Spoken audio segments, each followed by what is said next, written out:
They told us the gods were dead. But the earth still trembles at midnight. Long after the missionaries came with their crosses and promises, long after colonial courts outlawed ancestral rites and renamed sacred trees as evil groves, something still moves through the dark. Something ancient. Something watching.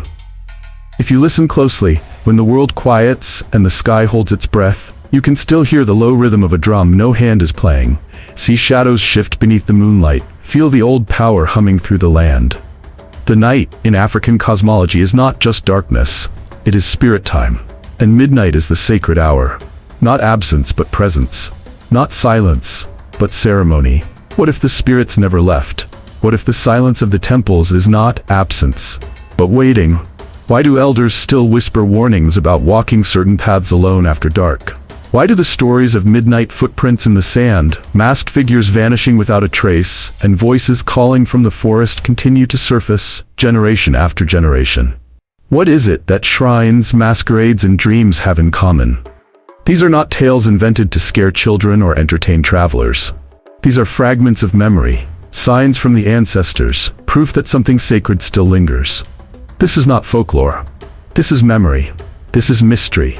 This is resistance. Every time a mother dreams of her grandmother speaking in a language she never learned. Every time a child wakes crying with the name of a forgotten deity on their lips. Every time thunder rolls without lightning and the elders nod knowingly, the veil lifts. We have been taught to look for spirit in other people's books, to trace divinity in foreign skies, to believe that sacredness only exists in stained glass and incense. But our gods do not live in exile. They walk here, they speak here, they rise in the music, in the wind, in the firelight behind closed eyes. So tonight, as the hour deepens and the shadows stretch long, we return to the threshold, not to myth, but to presence, not to imagination, but to remembrance. There are stories they tried to bury, rituals they called primitive, gods they declared dead. But what if they were wrong? What if the stories were not erased, only hidden? What if the gods still walk at midnight, just waiting for you to remember the path back to them? There is a reason some names are only spoken in hushed tones. A reason certain paths are still avoided, not out of fear, but out of reverence. Midnight is not just a time, it is a threshold, a door through which memory crosses into the present. And tonight you are being called to listen, not just with your ears but with your spirit, because when the world sleeps, the gods still move. They are not gone. They are waiting. In African cosmology, night is not simply the absence of light. It is a sacred time, a space where the visible world surrenders to the unseen. The night is not feared in the traditional sense, but revered. It is the hour when the world slows, distractions fade, and the boundaries between this world and the spirit world begin to blur. Midnight especially is known as the thin place. The moment when the veil between the living and the ancestors lifts, when spirits walk freely and unseen forces whisper their names. At this hour, everything is still, but the spirit realm stirs with intention. This is when you do not just see darkness, you feel presence. This time is considered sacred for divination, trance, and dreaming. In the silence of the midnight hour, diviners open portals, not through force, but through alignment with ancient rhythms. Trance states are more easily achieved when the world sleeps, and the mind is quiet enough to hear spirit. It is in these hours that dreams become more than random images, they become messages. In villages across the continent, elders still speak of dream visitations from ancestors, warnings delivered through symbols, voices that speak from the shadows of memory, and visions that guide the waking life. It is not unusual for a diviner to wait until midnight to begin ritual work, because that is when the sacred air breathes. The cultural proverbs and taboos surrounding nighttime are not superstition. They are spiritual technology, codes of wisdom passed down through generations. Children are told not to whistle at night, not because it's rude, but because it calls spirits. People are warned against walking certain paths in the dark, not just for safety, but to avoid crossing into spaces where spirits are active. It's understood that not all that walks at night is human. The owl's cry is not just a bird's call, it is a sign, an omen, a reminder that something is watching. These warnings are rooted in deep respect for unseen energies. At midnight, dogs often bark without reason, their hackles raised at things no one else can see. The old people say that when dogs bark at nothing, they are greeting spirits. And sometimes in the far distance you hear drums. No musicians in sight, no ceremonies announced, just a steady beat echoing through the trees. These are the ancestral drums, the call and response of spirits in communion. They are the heartbeat of the other world, reaching into ours. The midnight hour is not empty, it is full. It is sacred. It is alive. The gods never left. They were not defeated. They were not erased. They simply stepped into the silence and waited. Their footprints are still visible across the landscapes of Africa, if you know how to look. In Benin, in Nigeria, in Ghana, in the Congo, shrines remain active, not just as monuments to the past, but as places of living communion. Priests and priestesses still tend to the altars, offer sacrifices, and chant the ancient songs. The clay walls may have faded, the thatch may be new, but the energy is old, unbroken, and alert. The gods reside there, not as relics, but as real. The masquerades that dance through village squares are not mere performers in costume. They are vessels, moving, breathing, channeling. Egungun in Yoruba land and Zangbedo in parts of Benin and Togo are not actors, they are portals. When they dance, they carry the weight of ancestral energy. People kneel before them not for spectacle, but for spiritual recognition. There are stories of spectators who fainted, who cried uncontrollably, who heard their name whispered by a masked figure who could not have known them. These aren't tricks. They are encounters. Encounters with the divine cloaked in cloth, rhythm, and power. The drums still speak. They are not just musical instruments, they are coded messages, capable of transmitting spiritual instructions. In many traditions, specific rhythms are used to invoke certain deities, to summon rain, to heal the sick, or to call the ancestors. The talking drum, for example, is shaped not just to beat, but to speak tonal languages.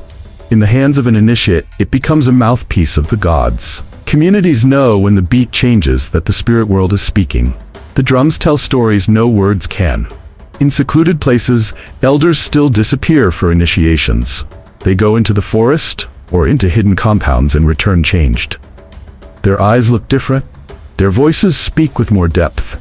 Some are said to return with knowledge they never learned, languages they were never taught. These are not fantasies. They are acknowledgments of transformation, of sacred rebirth. Initiation is not just ritual, it is resurrection. And it continues, away from cameras, away from crowds, in the quiet, sacred spaces where the divine still whispers. And miracles still happen. In rural villages, where outsiders seldom tread, stories emerge of gods who appear in dreams and leave real footprints in the sand. Children who speak in tongues they've never heard. Storms that answer prayers, flames that consume offerings but not the altar. These are not legends, they are lived truths. The gods have not vanished. They are woven into the air, the water, the rhythm of life.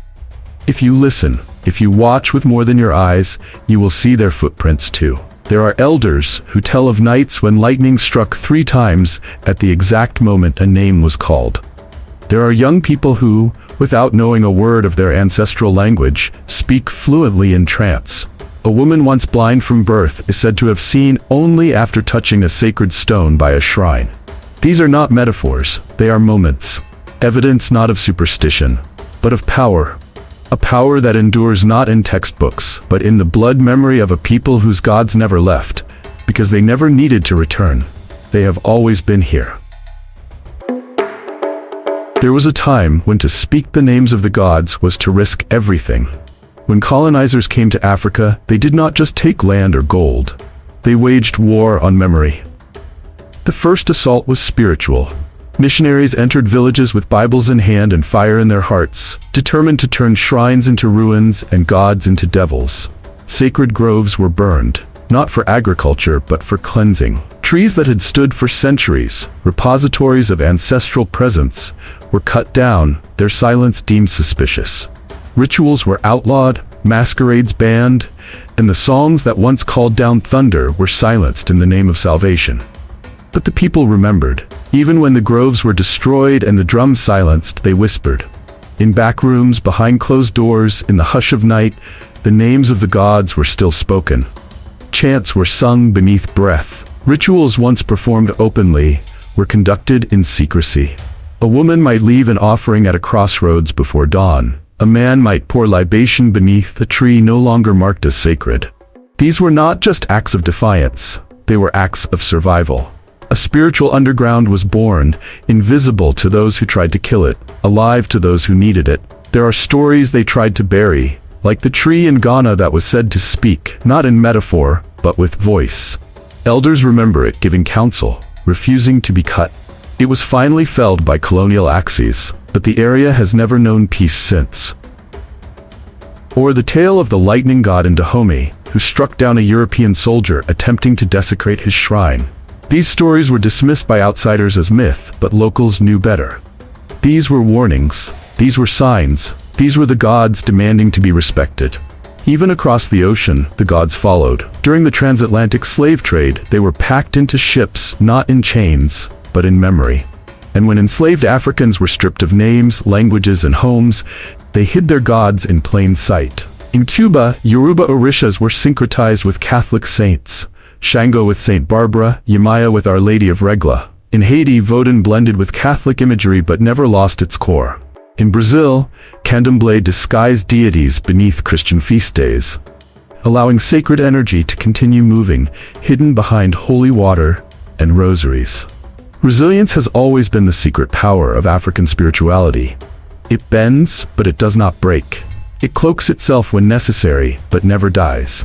And now, as more people dig into the past, they are uncovering what was never truly lost, only hidden.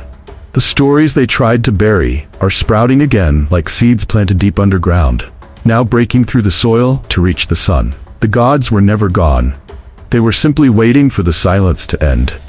These buried stories are now returning with force. Oral historians, griots, and spiritual leaders are breathing life into them again. Digital platforms have become modern-day altars where long-silenced truths are spoken aloud. Youths in the diaspora are translating oral traditions into books, music, film, retelling the stories with the respect and depth they always deserved. The talking tree is not just folklore, it's a metaphor for suppressed wisdom. The lightning god of Dahomey isn't just a character, he is a warning, a force, a reminder. In whispered proverbs and dream sequences, the old gods reintroduce themselves to a generation ready to listen. They appear in ceremonies, in firelight dances, in songs whose meanings outlived the singers. They return because they were never defeated. They were only buried beneath shame, colonization, and forced conversion. And yet, they emerge clean, shining, potent, as if untouched by the centuries of erasure. Because memory, when rooted in spirit, cannot be destroyed. It only waits for water. And now the rains are coming. What was once whispered is now being shouted. What was once hidden is now being honored. And the gods, they are listening. They are watching as their names rise again, called not in fear, but in reverence. What colonizers called myth was, in fact, a system. Complex, intentional, and deeply encoded with intelligence. African spirituality was never random, never a jumble of disconnected superstitions. It was a living technology, spiritual software running across generations, constantly adapting, processing, and guiding.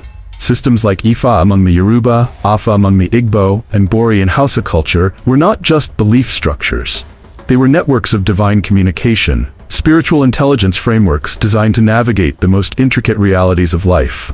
These systems functioned like neural circuits, processing memory, behavior, consequence, and spiritual law through rhythm, symbols, and ritual movement. Afa, for instance, operates on an intricate system of binary patterns, poetic verses, and coded signs. The Babalawo, or priest, does not guess.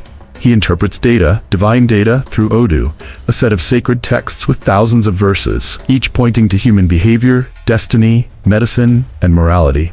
The parallels with modern artificial intelligence are uncanny.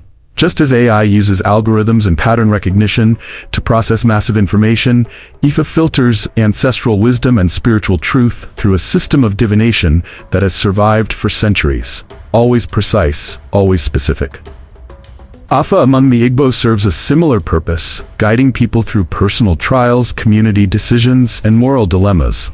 It is not fortune-telling, it is spiritual diagnosis. Like a doctor reads symptoms, the diviner reads the pulse of the spirit. The answers come not from imagination, but from alignment with divine principles.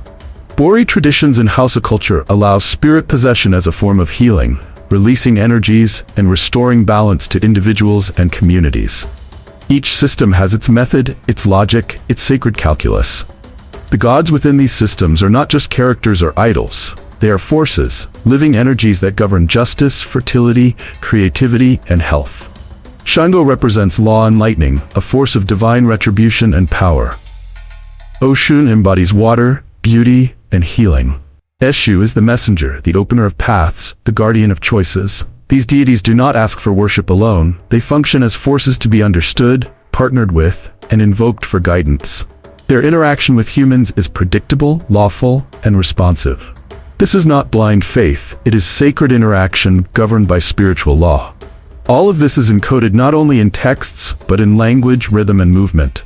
Proverbs carry spiritual memory. Drumming is not just music, it is coded communication, summoning spirits, alerting the village, or healing the soul. Dance is more than celebration. It is invocation, reenactment, transmission. The body becomes a conduit, the voice a vessel, the space a portal. Rituals are not random. They are ancient protocols designed to maintain balance between the physical and the spiritual. These were never myths. They were and still are technology. Today, many are beginning to see these traditions not as primitive but as prophetic. Scientists study neural networks and data trees, while Ifa has already mapped decision matrices for centuries. Therapists speak of generational trauma, but Afa diviners have long known how spirits of the past influence the present. Rituals that once seemed mysterious are now being recognized as technologies of the soul, capable of healing not just individuals, but lineages. It is no accident that these systems survived enslavement, colonization, and conversion. They were built to endure. These spiritual technologies are coming back to light, not through folklore alone, but through study, practice, and revelation. Across Nigeria, Brazil, Haiti, and the diaspora, a new generation is logging back into the old systems. They are not rebooting faith, they are restoring code. What seemed forgotten is now being remembered, line by sacred line, rhythm by rhythm, as if the gods themselves are whispering instructions into the ears of those finally ready to hear. The gods still walk, not just in forests and remote villages, but in cities, dreams, and bodies. They never left. They have only adjusted their pace to follow the people who tried to forget them. They show themselves not to prove their existence, but to remind us of our own. In the quiet of sleep, ancestors return through dreams, speaking in voices never heard in waking life, revealing names, giving warnings, sending visions so precise they burn into memory. These are not coincidences. They are counsel, sacred telegrams from the other side. Even in urban landscapes where glass towers replace trees and shrines have been paved over, the divine still manifests. People enter trance during rituals held in apartments, warehouses, and community centers. Possession does not need soil. It needs intention. In Lagos, Johannesburg, Paris, and Brooklyn, you'll find someone caught mid-prayer suddenly taken by spirit. Their voice deepens.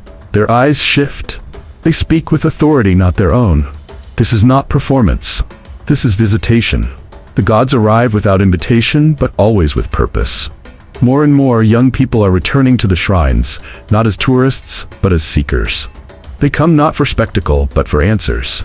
They light candles, sweep ancestral compounds, offer libations, and ask to be reconnected with what their grandparents buried out of survival. They are asking questions church could not answer, and finding truths history books refuse to tell. And the shrines are opening again. The dust is clearing. The silence is breaking. This is not revival. It is return. Priests are still being chosen, not by election but by experience. Thunder that strikes a compound 3 times. Illnesses that do not yield to medicine but vanish when a ritual is completed. Visions that come unbidden, pulling the recipient towards sacred responsibility. These are the callings, no form to sign, no office to apply. The gods call, and when they do, the chosen ones cannot ignore them. This is how it has always been. This is how it still is. They walk at night not to haunt, but to remind. They appear in dreams not to scare but to awaken. They possess the willing not to dominate, but to deliver. They are not past tense. They are not stories. They are systems of living presence. When they walk, it is not for spectacle. It is for communion, for balance, for continuity. They walk because memory must not die, because the connection must not sever, because the people have drifted too far and it is time to come home. In conversations among elders, you still hear phrases like, "The gods walked here last night," or "She was touched by the Spirit." These are not metaphors, they are facts wrapped in reverence. And as modern generations decode these statements, they are rediscovering a reality that was never fully lost, only hidden beneath layers of noise. The gods still walk because they must. They are guardians of balance. They are the keepers of moral order, ancestral continuity, and sacred time.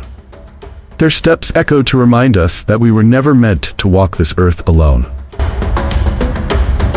There's a reason these stories were buried, a reason these gods were demonized, these rituals criminalized, these names erased. Remembering is dangerous, because to control a people, you must first make them forget who they are. The colonizers knew this. They understood that as long as people believed their gods still walked, they could not be tamed. As long as they saw themselves as descendants of divine power, they could not be enslaved without resistance. So they launched a campaign, not just against bodies, but against spirit. And it was methodical, it was calculated, it was cruel. It was not enough to chain the body, they had to shackle the spirit. They had to convince entire civilizations that their ancestors were liars, their gods were demons, and their traditions were nonsense. Churches were built on top of shrines. School books taught children to look to Rome or London for knowledge, not to the griot, the priestess, the elder. Drums were replaced with silence. Trances were replaced with shame. Spiritual language was replaced with doctrine that insisted salvation lay only outside of what you knew. So entire generations grew up severed, cut off from the sacred. Even now, governments and media institutions continue the erasure. Indigenous rituals are shown as exotic entertainment or dismissed as backward. Spiritual leaders are mocked or silenced. Films, textbooks, and politics tell one story. Progress means forgetting. But the truth, the one they don't want you to hear, is rising again. Young Afro-descendant people around the world are digging beneath the rubble. They are asking questions their schools never answered, finding power in the same places their ancestors were told to abandon. They are refusing to forget. They are lighting candles not out of nostalgia, but out of necessity. They are dancing with purpose, speaking names that were almost lost, wearing the clothes that once got their grandparents beaten, holding ceremonies that once had to happen in the shadows, because they now understand the most dangerous thing you can be is connected to your spirit, your people, your power. This is why they don't want you to hear this. Not because it's false, but because it would make you powerful. If you know your ancestors called lightning, commanded rain, healed sickness, walked with gods, then you cannot be made to feel small. If you remember that the divine was never far from you, then no system can convince you that you are nothing. They don't want you to hear this because it breaks the spell. Because when the story changes, so does the world. This is not just about reclaiming culture. It's about restoring equilibrium. It's about realizing that the systems designed to erase us are afraid of what we carry. That fear is why laws were passed against drumming, why masquerades were banned, why elders were paid to stop teaching. Because if you access even a fragment of the spiritual technology your ancestors used, you disrupt the order of domination. You begin to walk taller, speak clearer, move differently. You no longer see yourself as a beggar of borrowed beliefs, but as a keeper of sacred codes. And that, above all, is what they fear most. These stories are not fiction. They are not folklore dressed in poetry. They are real, lived experiences, testimonies from the dark where the unseen becomes undeniable. Across the continent and the diaspora, people are waking up with memories that don't belong to them, languages they were never taught, visions they didn't ask for. A woman in Togo during a nighttime ceremony falls into trance. She begins to speak in a language no one around her recognizes until an elder steps forward, eyes wide, and weeps. It is the dialect of their ancestors, long thought lost. No one had spoken it in over 70 years. And yet here it is, flowing from the lips of someone who had never heard it before. This is not a performance. This is remembrance summoned by spirit. In South Africa, a man approaches an ancestral shrine to swear an oath. He is not religious, he is not a believer by his own account. But in that moment, as the words leave his mouth, the sky splits with thunder and a bolt of lightning strikes a tree only feet away from the altar. No rain, no wind, just one strike, one moment, one unmistakable sign. The elders say it was confirmation. The man says he has not been the same since. And then there are the stories from the diaspora. A young woman in Canada dreams of a river, and a woman cloaked in blue calling her by name. She wakes up crying, shaken, moved. She tells her grandmother, who explains that the woman in her dream matches the description of a river deity from their village, a goddess the granddaughter had never been told about. In Brazil, a boy dreams of fire and drums, wakes up drumming rhythms his family says are sacred, rhythms no one taught him. In London, a teenage boy begins speaking in riddles during a school prayer, phrases later identified as tied to an old Ifa verse. He had never studied it. But the gods don't need books to be remembered. These are not isolated events. These are the spirit world breaking through. They are evidence that the gods do not forget, even when we do. They find us in dreams, in storms, in silence. They call to us through DNA, through blood, through song. And they do not knock gently. They arrive like thunder, like wind through leaves, like tears you can't explain. You don't have to believe to be chosen. You don't have to seek to be found. The gods have their own way of returning, and when they do, they come with memory, with purpose, with fire.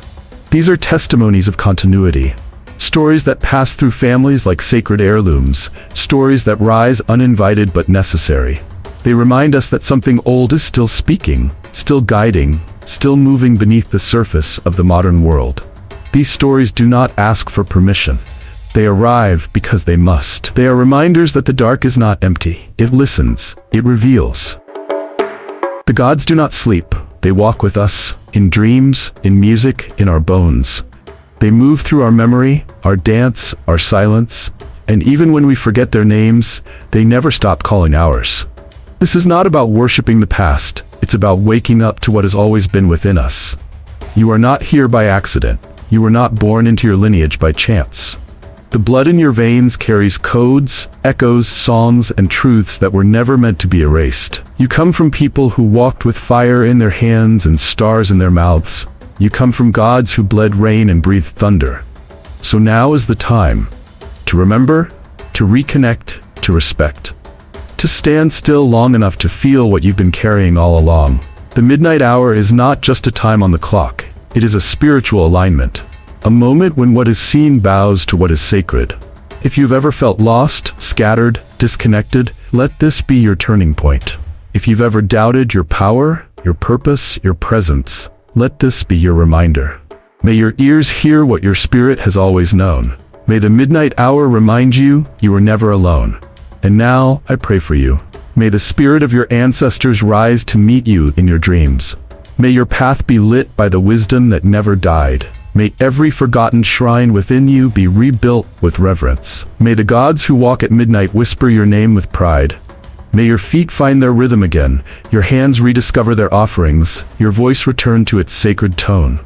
May you be protected from confusion and illusion. May the veil be lifted for you, and may you walk through it with courage. You are not empty. You are not lost. You are not forgotten. And the gods, they are still watching, still walking, still waiting for you. If this message spoke to something deep inside you, share it, speak it, carry it. And don't forget to like, comment, and subscribe to Africosmos One, where Africa's soul speaks.